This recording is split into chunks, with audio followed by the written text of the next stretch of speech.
listening to the Dynamic Women podcast. Each week, you'll be inspired by our global community of women. They'll share with you tools and stories to help you be dynamic in every area of life. He's your host, award-winning coach, and the CEO and founder of Dynamic Women, Diane Rolston.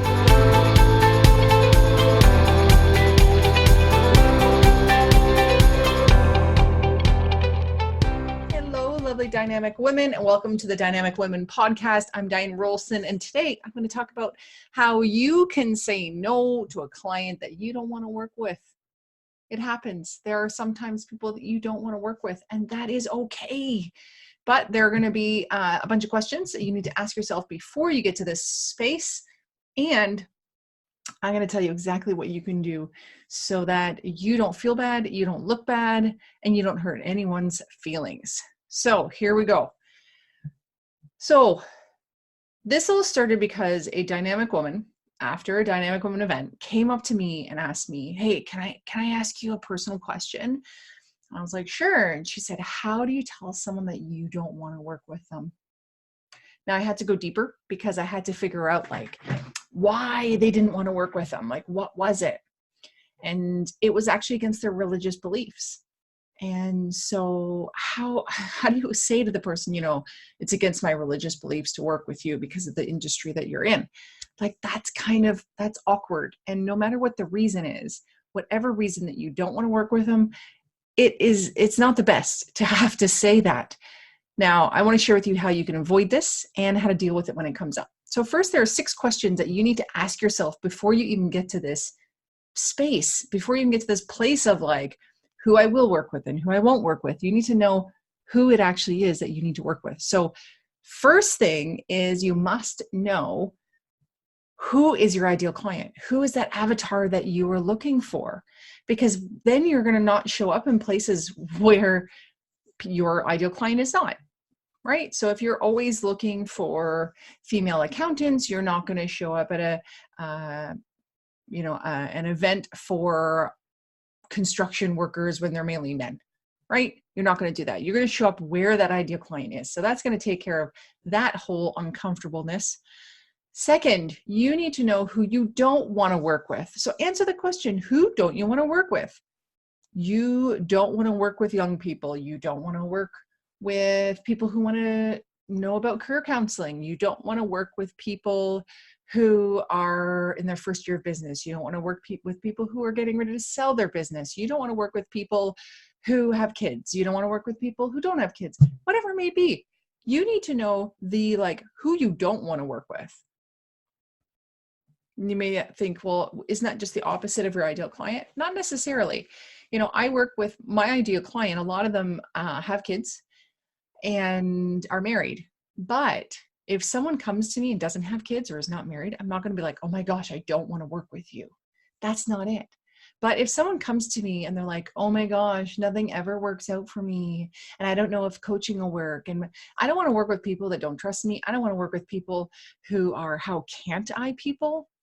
I want to work with people that are like, yeah, I don't know what to do, so help me and I'll do it. I don't want to work with people I have to push. Yes, I'm going to be there. Yes, I'm going to help you along the way." Okay, so you're getting clear on who you don't want to work with. Maybe you don't want to work with people that are only going to want you on the weekends. Whatever it may be, you figure that out. So question number 2, who you don't want to work with. Question 3, what are the boundaries you never want to cross? For example, do you not want to work at night? Do you not want to work for free? Do you not want to split up your time? Do you not want to work for jobs that are less than $5,000? You decide. What are your boundaries that you never want to cross? And this comes more so with what's the ideal business that you want to run. Make sense? Yeah. So if you figure what's the ideal business, I don't want to always, I don't want to have to go to their office. I want to be able to meet in my office. I don't want to have to get on a plane to see them. There you go. That's going to help you to know if you have these boundaries, these guidelines of how you want to run your business, then that's not even going to be a case of working with someone in these conditions. You're just already going to be able to weed them out. 4, what are some personal, religious, and moral beliefs that you won't break? For example, if you are believing in the Sabbath to a very strong degree, that on Sundays you will not work, yet you're a real estate agent who does open houses on the weekend, you have to think about how you're going to get around that. And so if you only take on clients that will do Saturday open houses, and a Sunday you do not work, so you don't give offers if you're a real estate agent on the weekends. If you are in IT and you don't take emergency calls on Sundays, you need to figure out how you're going to work with that. Are you going to have a dedicated, like, one person who will work on the weekends for you?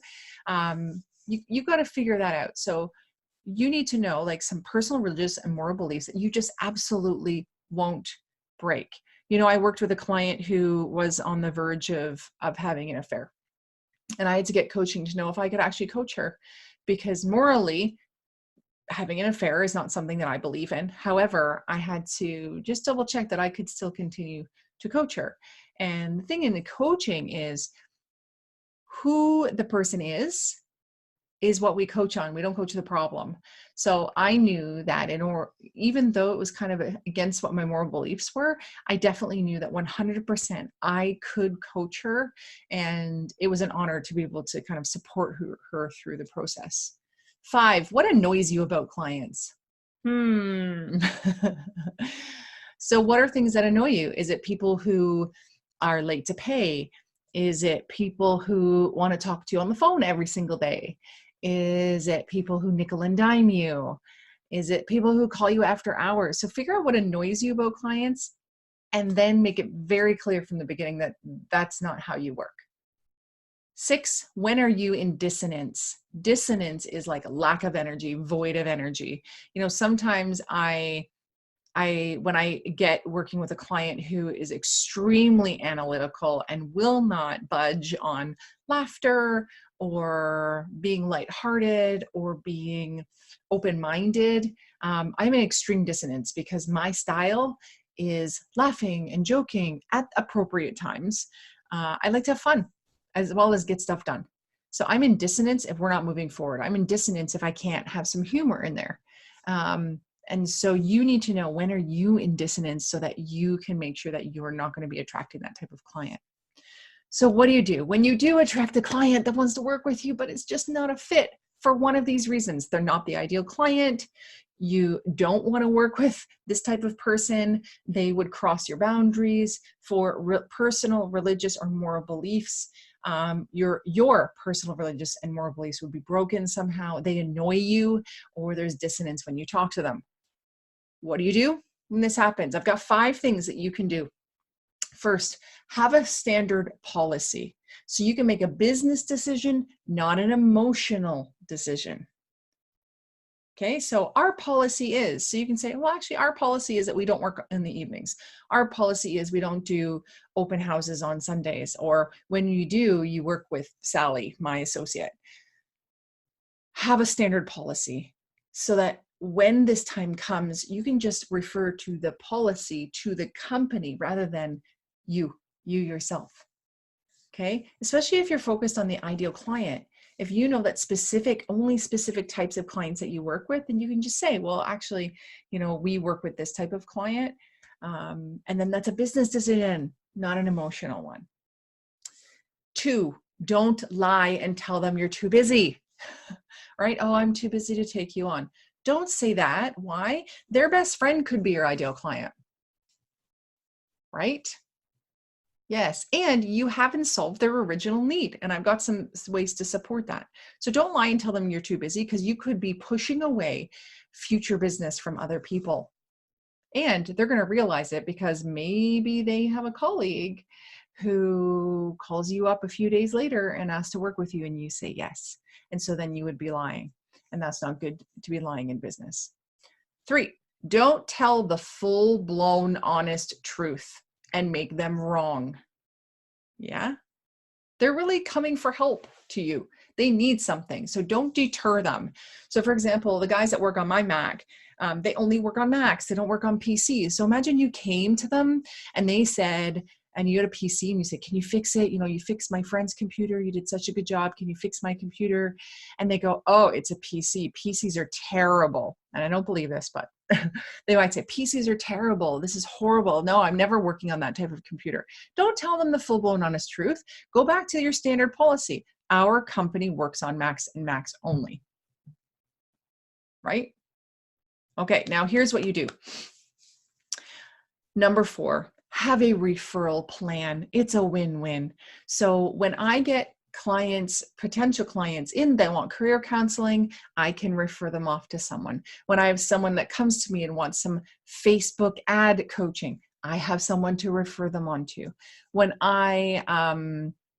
what were the other ones I wanted to share? At the computer company who has Macs, they should have a PC company, repair company that they refer onto. Why bother? It's a win-win, right?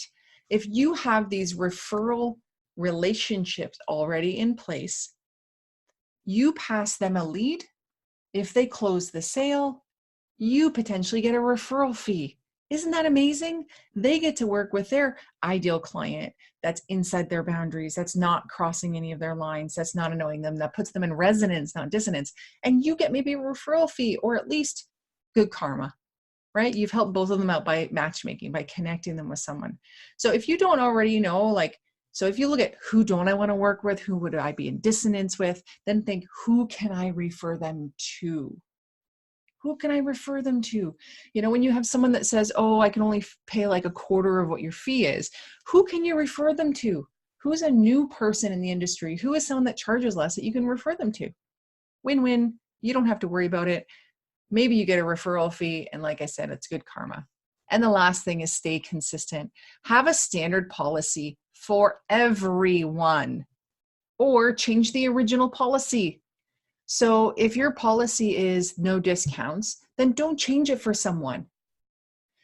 If you're finding that you do kind of want to change things every now and again, then actually change your policy to include that. So for example, you might have a sponsorship spot or a scholarship spot in your company where you gift that to 2 people a year. Maybe you have a certain budget that you allow for pro bono work. So have that set in the company, in the policy, and keep that standard. And so if you have a certain type of client that you're wanting or customer, just stick to it. Be consistent. So there you go. 6 questions to ask yourself before you get into that really awkward conversation of like, oh, I don't really want to work with you. And 5 things that you can do in those moments when you're like, oh no, I don't want to work with this person. These are the 5 things that you can do. Have a standard policy. Don't lie and tell them you're busy. And have a standard policy because you want to make a business decision, not an emotional one. Then 2 is don't lie and tell them you're too busy. 3, don't tell the full-blown truth and make them wrong.